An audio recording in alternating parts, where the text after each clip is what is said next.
been a long wait, but Square Enix's highly anticipated Final Fantasy XIII is finally out in the land of the rising sun. Its release gave a huge boost to Sony's platform in Japan, but can it help get the PlayStation 3 back on track in North America? Square Enix has been tight-lipped about the story so far, but after feeling our way through the Japanese version, we've made a bit more sense of it all. The fantasy begins in a floating city known as Cocoon, situated high above the world of Pulse.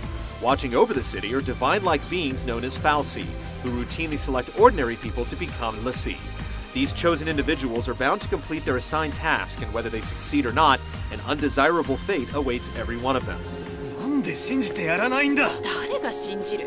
Enter our heroes Lightning and Snow, who are fighting against the forces of Cocoon to save a young girl named Sarah from her fate as a l'Cie. While they're able to reach her, an unexpected turn of events leaves them marked as l'Cie. Worse, their trial requires them to bring about the downfall of Cocoon and its creator, Ophin. From here, you'll set off across Cocoon in a linear fashion, moving from one zone to the next as the story dictates. The game spans 13 chapters, with the early segments focusing on specific characters and their backstories. Eventually, you'll move beyond Cocoon, and the game opens up to allow for more free roaming and exploration, as well as tackling optional side missions that will have you seeing shades of Monster Hunter. There's also a few short diversions, such as being able to ride a chocobo, but there seems to be a general lack of the mini-games Final Fantasy is known for. There's also no real overworld in the traditional sense, nor any shops or villages to interact with. Instead, players can purchase or sell items at save points, which provide access to various shops. Of course, you can still get loot from winning battles or opening treasure chests. You'll swap out weapons and gear every now and then for better models, or improve existing equipment with various materials collected over the adventure.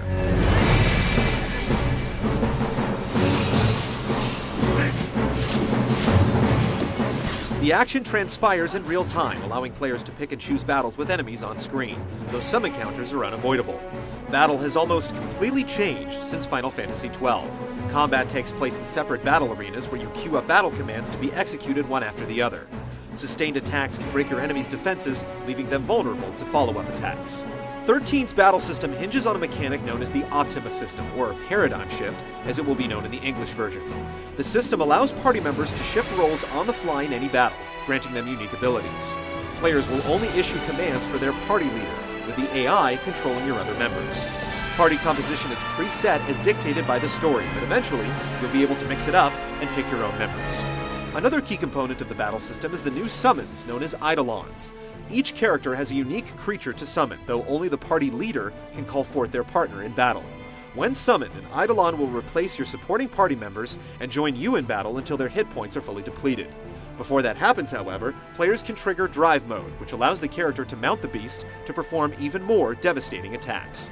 If you're victorious in battle, you'll be rewarded with a rank and various spoils, including something known as Crystal Points.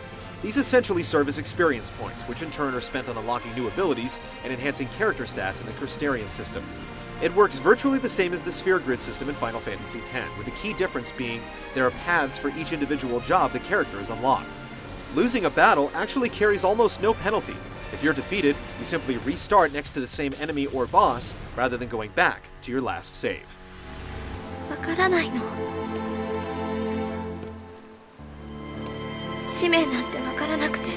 The latest fantasy hit store shelves in North America this March, so check back then to find out if it's been worth the wait in our full review. 俺たちはずっと一緒だ。